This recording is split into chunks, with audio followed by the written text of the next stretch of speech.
I keep accidentally saying Alec Baldwin in my head. I need to not do that. That is the goal for today. Make a good video and not say Alec Baldwin. Yeah, we'll do that South Pacific performance that he was in with Reba and Brian Stokes Mitchell. Hey guys, welcome back. I'm Bill. This is Trying to Stand, where I try new things in pop culture because I've been living under a rock.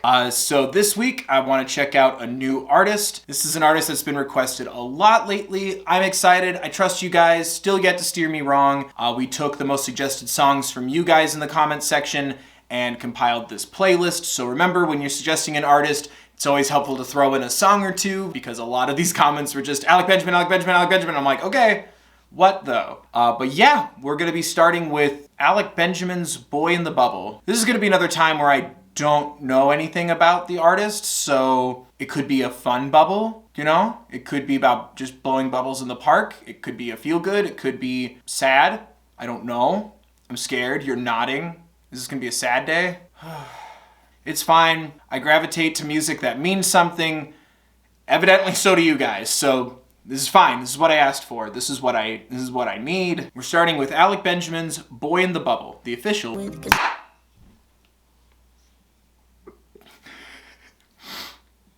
Bubble. Damn it! Good for you, sir! That's still devastating, and you're right, you shouldn't be doing that, but taking that approach and having that understanding, like, holy crap. Oh, I love that video. That's devastating as hell. Damn it, that's so important. I already love you. Just for that video alone. The rest of these songs could suck. Good for you. No, I don't want an ad right now. Please, YouTube, let me collect my thoughts. Don't skip ads though. That's really important. I love taking that approach to it about understanding other people, so that way you don't blame yourself. It doesn't take away from your experience, the pain inflicted on you from another person, but having that level of compassion and understanding for another person, like, that's such an important message to send forward. And then it turns out that the bully kid also needed that helmet. The two of them, like, walking home and then the kid having the helmet at the end.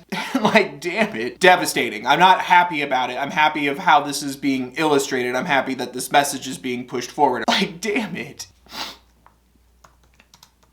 Well, I mean, I think that says a lot about how important this is if I'm finding an NPR article before I can find a good lyric page. Also, your voice is beautiful. I also like the choice of, I mean, I don't know your voice other than the song right now, but having more of a push forward nasal quality to you, making the POV of the song sound younger, is a beautiful touch. Or that could just be your voice. Either way, it sounds lovely. I applaud the delivery of this message that I feel like a lot of kids are handed when they're being bullied, delivering that from a source outside of, like, your parents or the cool uncle who turns the chair around and just wants to talk. Like, literally, it's in the lyrics. I'm looking at him right here. Well, there's no excuse for the things he did, but there's a lot at home that he's dealing with because his dad's been drunk since he was a kid. I feel like that's something important to talk about too, and I feel like it makes it more real when it's the source of a song, as well as, you know, something that I feel like doesn't get addressed that much, and it's the furthest thing from your mind when you're going through it. I remember getting told that when I would get beat up at school. It also makes me wish that I had the understanding and the patience and the emotional maturity to have been that kid that offers help or assistance to that bully. I don't really think there's much to really analyze here past that point. I feel like it's very adamant about what it's about, which is gorgeous. Like, don't hide something like this under metaphor or analogy. Like, the closest thing we get is the helmet, and even then I feel like it's pretty clear, giving him a protective device for when he faces his own bully at home. It's such an elegant way of constructing this narrative to where it feels like it could be like in a modern musical. Like, you're really good at narrowing down the story of a song. It all just comes so fast too, and it feels very adrenaline heavy. It's a very fast tempo, the boiling adrenaline and all those anxious feelings prepping to get in a fight, and then when it starts to smooth out is when you really start to feel the second layer of everything, the encouragement to expand your mind. Like, I feel like it starts to slow down, and you can feel the song taking it in. You can feel the kid in the story of the song take it in, starting to switch the thought process to the bully. The blood was still on his hands from his broken nose. Being able to let that go and feel, sure, some pity, but also compassion for someone who wronged you, like, that's a really important message. Like, just spread understanding. Doesn't excuse what you did, but like, it puts a perspective on things. That was upsetting, but I really liked that. Even before that revelation too, like the kid standing his ground and like, I'm not gonna give up, I'm not gonna lose my temper on you so you have more of an excuse to do more things to me. Like that kid just straight up Captain America, just kept getting knocked down and I can do this all day and getting back up. Standing your ground and not stooping to their level and then realizing that like, you know, hey, if you had fought that kid back or you had hurt him back physically or whatever, maybe that kid wouldn't have accepted his helmet.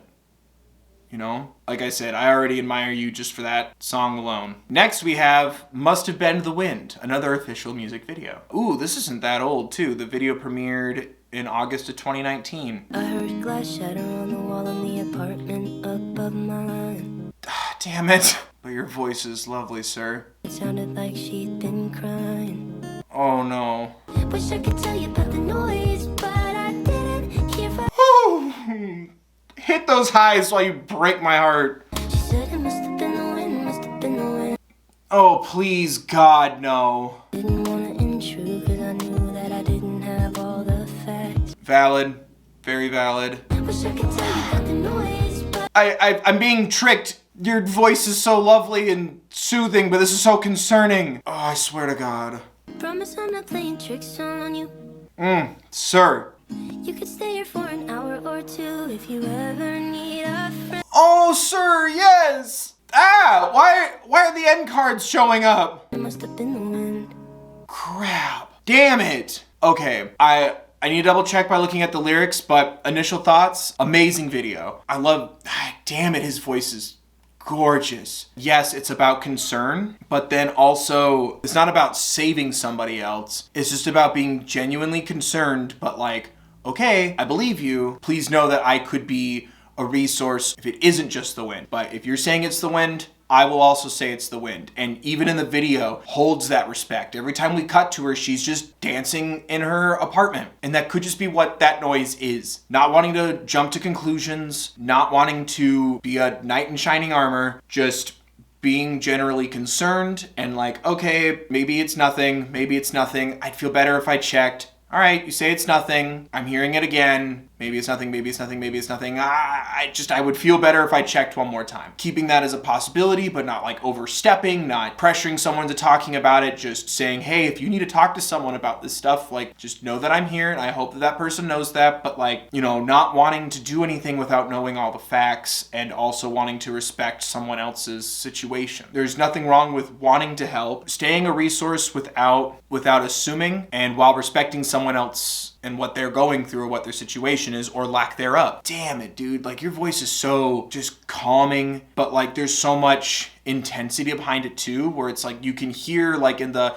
it must have been the wind, trying to reassure yourself. It's decrescendoing a little bit, but then like there's also the energy of like trying to, it has the peaks, just like in Boy in the Bubble, where you can feel like the adrenaline start to rise, your ears start to kind of perk, like that kind of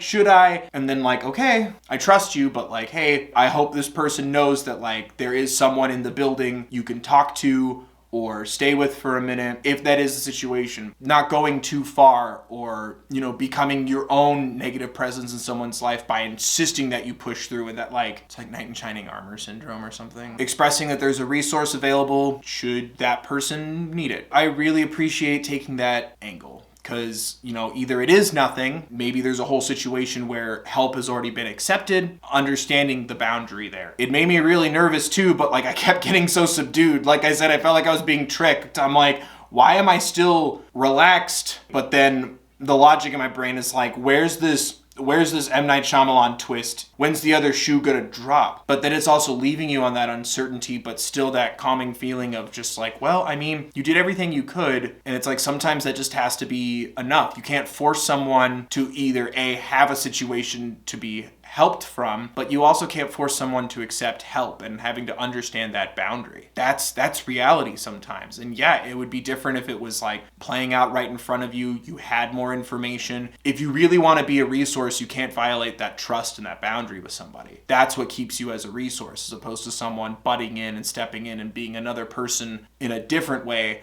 aggressing or asserting yourself onto someone else's life. Also kind of encouraging that thought of like, hey, like if you are concerned and that concern starts to build, you know, there's no harm in just like, hey, is everything okay? Oh, okay, cool. I thought I heard something weird. Still trying to keep that communal care for each other. I did all I could do while respecting someone else's life because you don't know. I was worried about leaving her, like it didn't sit well with me, but still respecting the other person. Yeah, like you want to help and illustrating that someone's heart could be in the right place, but it's like understanding that there's only so much you can do. And I appreciated like both illustrating someone being concerned, but also illustrating like even if she needed help and didn't want it from him, you have to accept that. Might not have needed help at all. As long as you don't take it too far, there's nothing wrong with being concerned for someone else. I think that's a very beautiful way to tackle that scenario and concept. His voice is really nice. I like the acoustic vibe to it. And I love how both these songs so far, it's never been so cut and dry, illustrating the feeling for the POV of the song, but then also illuminating another side of the emotion or the situation for the other person outside of the POV. It's very empathetic. I really enjoyed that. Okay, and after talking about the emotional understanding, this next song is called If I Killed Someone For You. We were right there, champ. Sir, you know what? We just learned not to assume things about other people's situations. Who knows? Maybe it's a video game. Maybe it's hypothetically, it's talking someone down. It's like, I'm not going to kill someone for you, but like, I got your back still. I trust you, Mr. Benjamin. If I killed someone for you. Official music video. Sorry that I did this. The blood is on my hands. Oh, Did it all for her, so I felt nothing at all. Damn it, his voice is just velvet smooth lovely. When I killed someone for you. Ooh. But what? For you. Yeah, girl, you need to call somebody. He's got a lovely voice and great songs, but like, this isn't Dexter. When I killed is me. Oh. Changing what I was for what you wanted me to be. Oh! Cause there's just no turning back. Would you love me? Oh! Man, sir, your storytelling is incredible. That's why the jacket, yeah. Damn! Damn. Okay, sir. I'm sorry that I also jumped to a conclusion. It was just like I need to listen. Damn, I liked that because I'm like those first two songs were a little too mindful and understanding and reflective of the other person involved for it to then turn around to be like, I love you so much I'd murder for you. It's about changing who you are, and it's like, is that really a relationship if everything about you fundamentally has to change for the two of you to be together? Damn, man. Sir, I want to watch your stories. I want to watch your Netflix show, your short films, your movie. I fell for it. I'm like, hell yeah. All right, let's take a look at them lyrics. Sir, I continue to trust you. It's like, is that really a relationship if you change that much about yourself for somebody? It's like, even that lyric about like, you couldn't recognize me in my disguise. It's also interesting because it's like at the beginning of the song, like, you know, all this really intense stuff, like I'm rinsing off my clothes, packing up all my stuff, I'm practicing what I would say if I get caught, but then it's like, I don't know what she'll say, so I'll ask her when she calls. Like, it already kind of has this off-kilter, like sort of warped priorities here. I like this idea of if you're going so far for somebody else, be it a romantic relationship, platonic relationship, it's like after a certain point, it's like you're not putting yourself in a healthy spot here, sacrificing so much of who you are at your core for somebody. And then it even asks the question when she's like on the payphone and everything and discovers what happens. It's like, what if you get found out through the course of this metaphor, changing who you are? And then it's like, oh, you never did do these things, like these things. Everything you told me was a lie. It'll destroy the already fragile foundation that you've built on a bunch of lies. And yeah, and then it's like, what would you do if my face was on the news because I killed someone for you? Getting exposed, getting called out, and you're just gonna be remembered as that asshole who lied to them,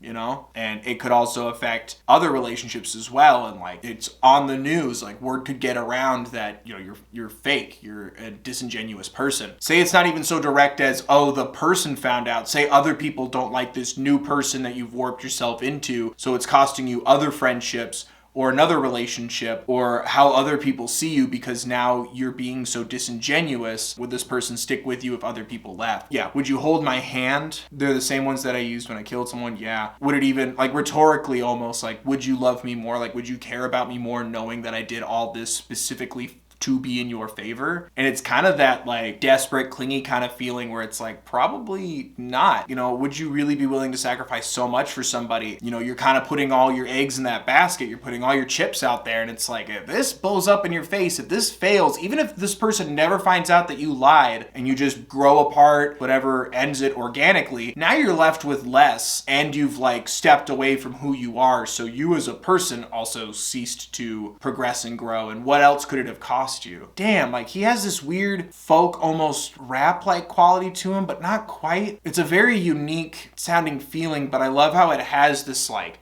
laser focus as well as like the beautiful highs and the riffs and the trills. Almost has like a steady beat and line throughout. When it starts to trill and start to go, it's like someone's trying to maintain this stack of cards. You can feel someone desperately trying to gain a footing in foundation and structure while everything's starting to crumble and fall apart, or even just say none of this is happening. It's all just in this person's head, and it's like, well, what if they find out? What if they ask me? What if someone else finds out? Are you still gonna be with me? Like, see how much I did for you? Like, it has that spiraling kind of a quality to it, all while having just a smooth vocal quality. Oh, cool, I can get a Switch. Where?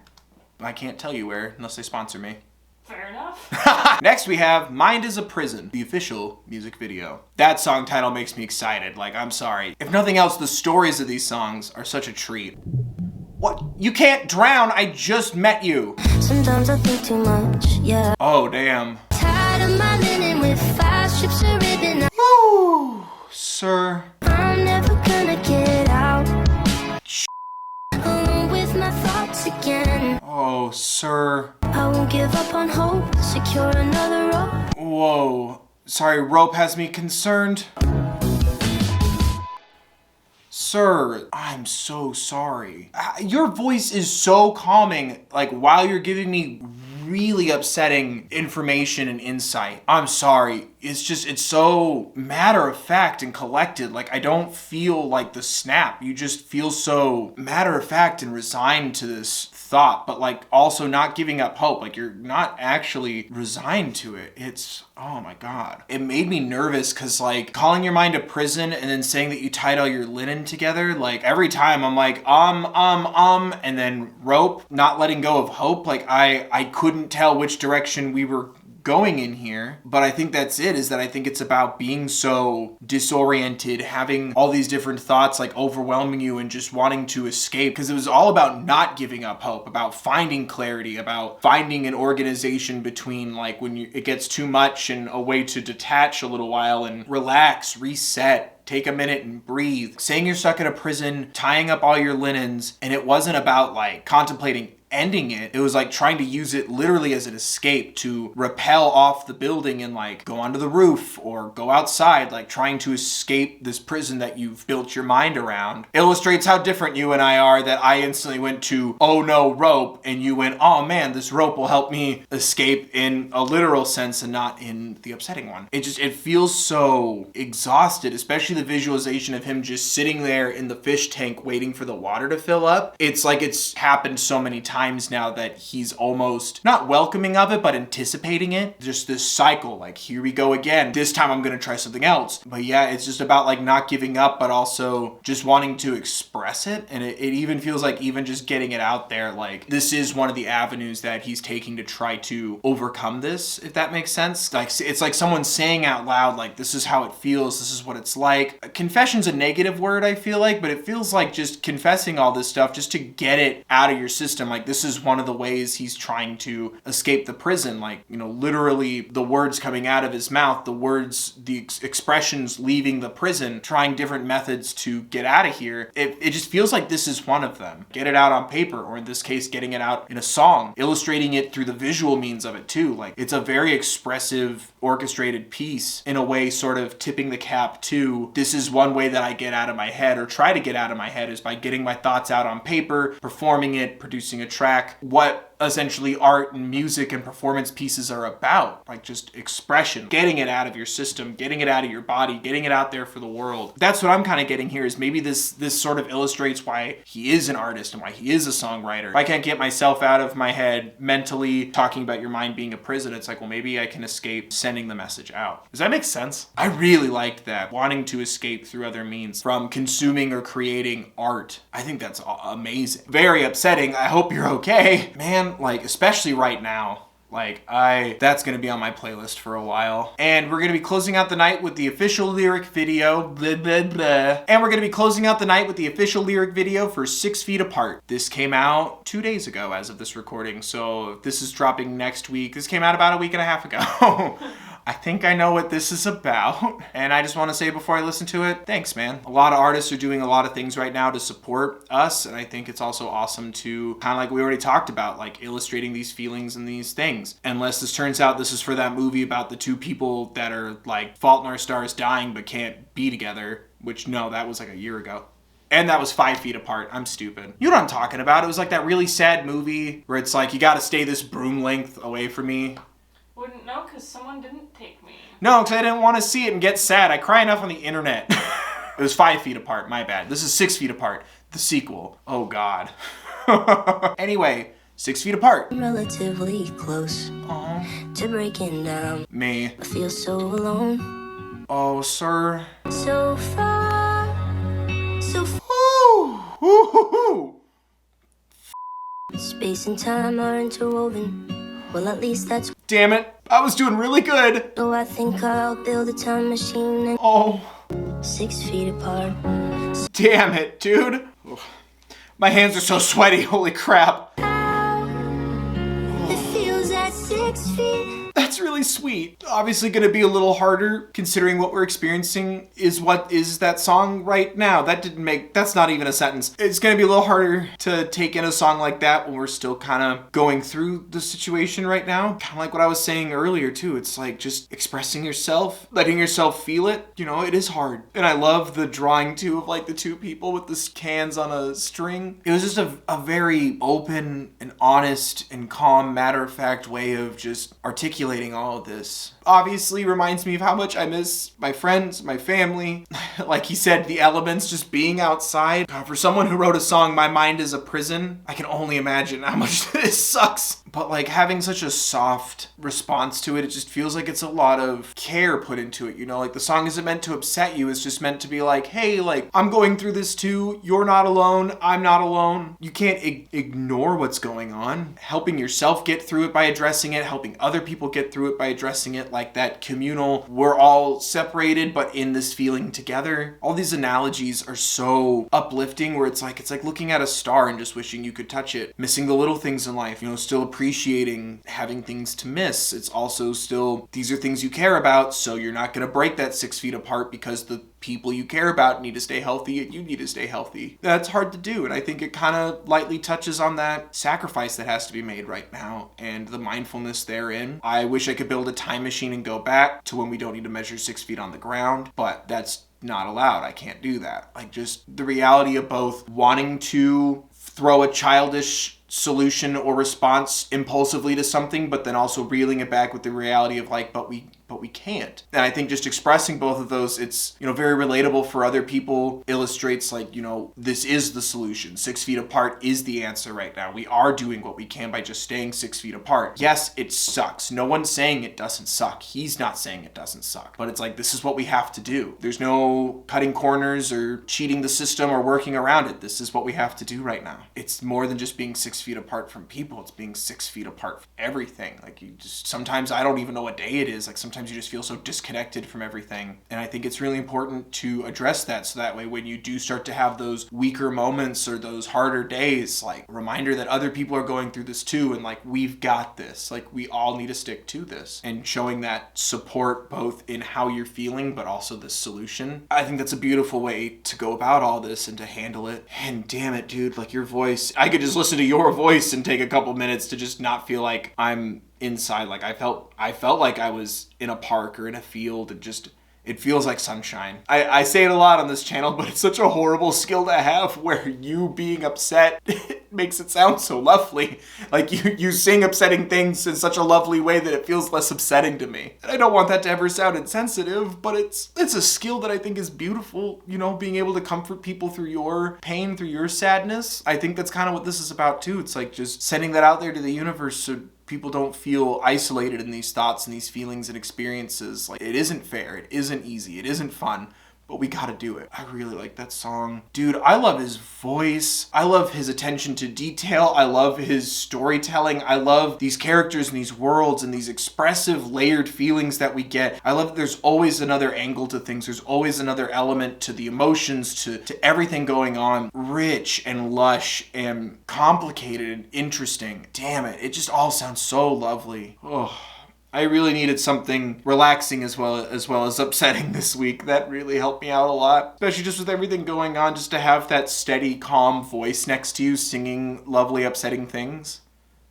It's really nice. Thank you guys for introducing me to Mr. Benjamin's work. Damn, I would like some more, please. But yeah, there you guys go. What do you guys think of my thoughts? What do you think of the songs? Are there more songs of his you want me to listen to or from other artists? Let me know in the comment section down below. Don't forget to like the video if you did, subscribe if you want more. Thank you so much for watching, guys. I appreciate each and every one of you. I feel very supported right now, and I hope you guys do too. While you're being mindful of others, take care of yourselves, please.